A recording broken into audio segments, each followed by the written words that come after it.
Alhamdulillah.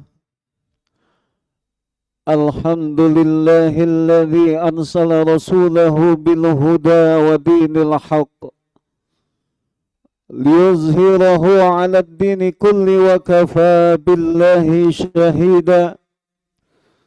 Ashhadu an la ilaha illallah wahdahu la syarika lah. وأشهد أن سيدنا ونبينا محمدا عبده ورسوله لا نبي بعده. اللهم صل وسلم وبارك على سيدنا محمد وعلى آله وأصحابه أجمعين. أما بعد، فيا أيها الحاضرون أوصيكم وإياي نفسي بتقوى الله فقد فاز المتقون. قال الله تعالى في القرآن الكريم وهو أصدق القائلين: أعوذ بالله من الشيطان الرجيم. بسم الله الرحمن الرحيم. يا أيها الذين آمنوا اتقوا الله حق تقاته ولا تموتن إلا وأنتم مسلمون. Hadirin sidang Jum'ah rahimakumullah, marilah kita awali dengan memanjatkan puji beserta rasa syukur kita kehadirat Allah Subhanahu wa Ta'ala yang telah memberikan begitu banyak nikmat dan karunia kepada kita semua, terutama nikmat iman, nikmat Islam, nikmat sehat walafiat, yang alhamdulillah di siang hari ini kita dikumpulkan di tempat yang mulia ini. Tidak lain tujuannya kita ingin menggapai ridha Allah Subhanahu wa Ta'ala. Salawat serta salam senantiasa terlimpah tercurah kepada junjungan Nabi kita yang indah akhlaknya, yang bagus budi pekertinya, yaitu Nabi besar Muhammad sallallahu alaihi wasallam, beserta keluarganya, para sahabatnya, dan kita selaku umatnya yang masih setia insya Allah atas segala ajarannya. Mudah-mudahan kita mendapatkan syafaat nanti di yaumil qiyamah. Amin ya rabbal alamin. Hadirin sidang Jum'ah rahimakumullah, setiap yang mengaku dirinya beriman kepada Allah Subhanahu wa Ta'ala pasti akan mendapatkan ujian dari Allah Subhanahu wa Ta'ala. Dengan tegas Allah nyatakan, ahasiban nas ayyutraku ayyakulu amanna wa hum la yuftanun. Kata Allah, adakah manusia menyangka bahwa dirinya dibiarkan saja mengatakan bahwasanya saya beriman kepada Allah, padahal mereka belum diuji lebih dahulu. Oleh karena itu, semakin tinggi kualitas keimanan seseorang, maka semakin tinggi juga potensi ujian dan cobaan yang akan ia hadapinya. Berapa banyak orang yang mengaku dirinya beriman kepada Allah, disitulah pasti akan mendapati yang namanya ujian. Jangankan kita sebagai manusia biasa, Allah pun memberikan ujian kepada para nabinya dan juga kepada para rasulnya. Betapa hebatnya ujian yang Allah berikan kepada para nabi, betapa hebatnya ujian yang Allah berikan kepada para rasulnya.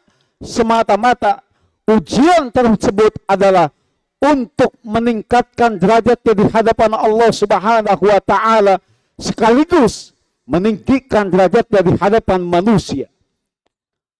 Oleh karena itu, saat sekarang ini kita melihat saudara-saudara kita yang berada di Sumatera mengalami musibah yang terjadi, banjir bandang yang terjadi, maka jadikanlah saat sekarang ini di mana posisi kita ketika ujian melanda. Orang-orang yang beriman kepada Allah Subhanahu wa Ta'ala, yang senantiasa menjaga ibadahnya kepada Allah, yang senantiasa menjaga taatnya kepada Allah Subhanahu wa Ta'ala, maka musibah yang terjadi, baik yang menimpa dirinya ataupun yang menimpa saudaranya, dia mengetahui musibah tersebut, maka itulah yang disebut dengan ujian dari Allah Subhanahu wa taala. Ujian itu tadi untuk meningkatkan derajat kita, meningkatkan diri kita kepada Allah Subhanahu wa taala, sekaligus meningkatkan harkat martabat kita di hadapan Allah dan juga di hadapan manusia. Kita melihat anak-anak kita ketika di sekolah. Kalau seandainya anak kita ingin naik kelasnya, ingin naik derajatnya, maka anak kita harus mampu melakukan namanya ujian. Harus mampu menjalani ujian tersebut. Tidak akan ia bisa naik kelas, sementara ia tidak mau melalui itu semua dengan ujian yang diberikan oleh sekolahnya. Maka ujian yang terjadi untuk hamba-hamba yang beriman, untuk hamba-hamba Allah yang beriman, yang senantiasa menjaga ibadahnya kepada Allah Subhanahu wa taala, menjaga taatnya, menjaga ketakwaannya kepada Allah Subhanahu wa taala, maka itu merupakan sebuah ujian yang Allah sayang kepadanya untuk lebih meningkatkan derajatnya di hadapan Allah Subhanahu wa taala.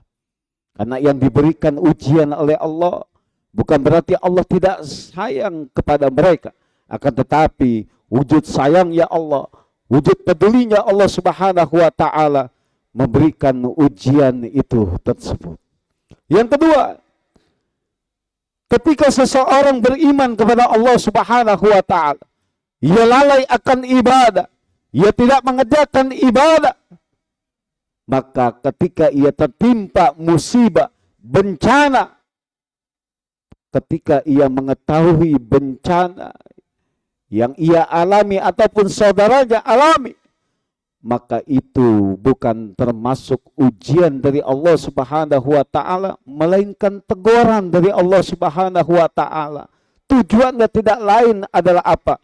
Untuk kembali kepada Allah Subhanahu wa taala, untuk kembali ke jalan Allah Subhanahu wa taala, sekaligus agar mereka kembali ke jalan yang benar. Musibah yang terjadi jangan kita anggap bahwa itu hanyalah kejadian fenomena alam semata, bencana alam semata. Tidak. Dari dahulu sejak zaman Nabi, setiap musibah yang terjadi pasti ada hikmah, pasti ada penyebabnya.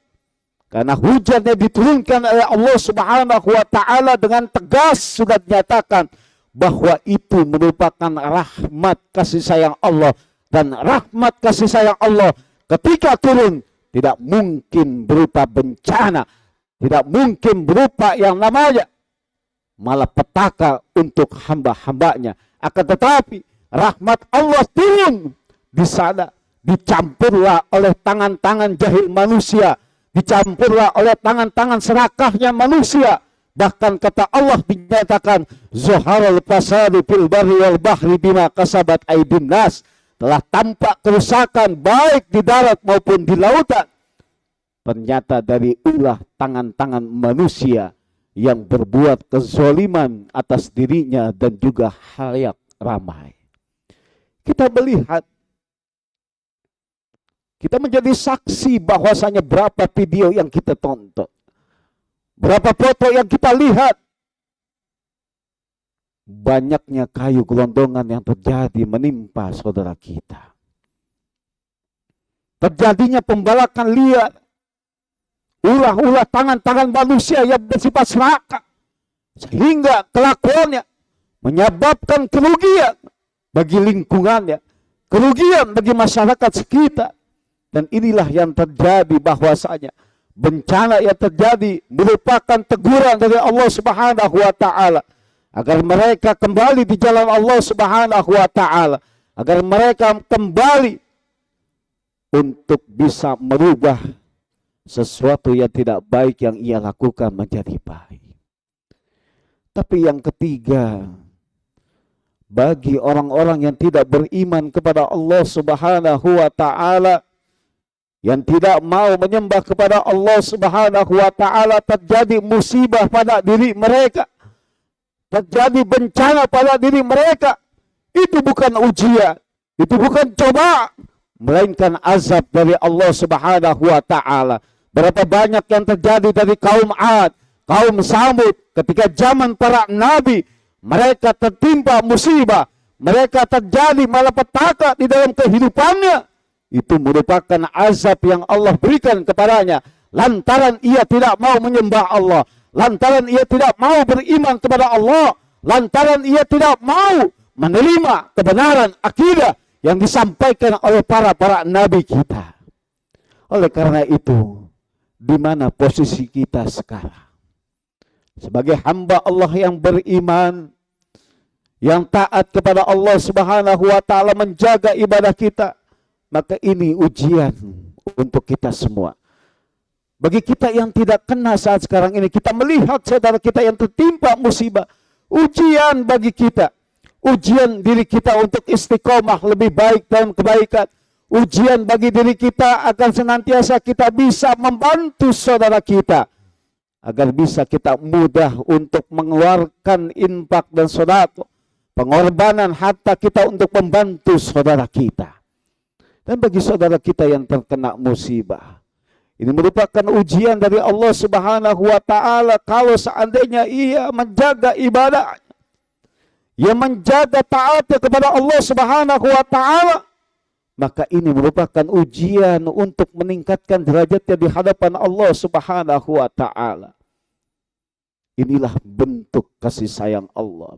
Ketika ia menerima musibah tersebut, ia mengatakan inna lillahi wa inna ilaihi raji'un. Dia mengatakan bahwasanya semua ini adalah milik Allah dan akan kembali kepada Allah Subhanahu wa taala. Aku menerima ya Allah, alhamdulillah atas segala ujian musibah. Semoga ini menjadikan diriku lebih dekat kepada Allah Subhanahu wa taala. Maka tidak ada yang harus kita terlalu dikhawatirkan dalam hidup kita. Kaya kita pun ujian, berkecukupan kita pun ujian, miskinnya kita pun ujian, dan semua apapun. Enggak punya anak ujian, punya anak pun ujian. Dan setiap apapun kita, selagi kita masih hidup, maka ujian itu akan terus kita lalui, akan terus kita hadapi. Maka itulah proses kehidupan kita. Kapan ujian itu selesai? Manakala ketika kita sudah diwafatkan oleh Allah Subhanahu wa taala, maka selesailah ujian itu. Tinggal nanti kita berhadapan dengan ujian di alam barzakh dan persidangan Allah Subhanahu wa taala. Oleh karena itu, maka di penghujung tahun ini mari kita sama-sama tingkatkan iman dan takwa kita kepada Allah Subhanahu wa taala. Di malam tahun baru nanti jangan mengadakan sesuatu acara-acara yang sekiranya dapat menyinggung perasaan saudara-saudara kita yang sekarang terkena musibah. Isilah dengan hal-hal yang bagus, isilah dengan hal-hal yang baik. Mari kita berbanyak zikir mengingat kepada Allah Subhanahu wa taala, perbanyak taubat. Negara kita sedang diuji oleh Allah Subhanahu wa taala. Jangankan baru selesai saja di Sumatera, terjadi lagi di wilayah Jawa ujian dan cobaan musibah yang berkelanjutan. Maka kita isi dengan taubat dan nasuha, perbanyak mengingat Allah Subhanahu wa taala, ketimbang kita harus begadang untuk sesuatu yang tidak bermanfaat untuk diri kita, untuk keluarga kita.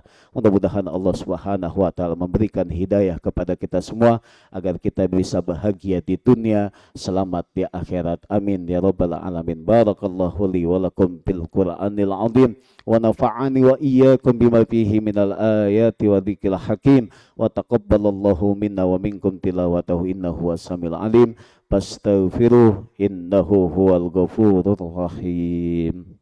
Allahumma shalli ala Muhammad. Allahumma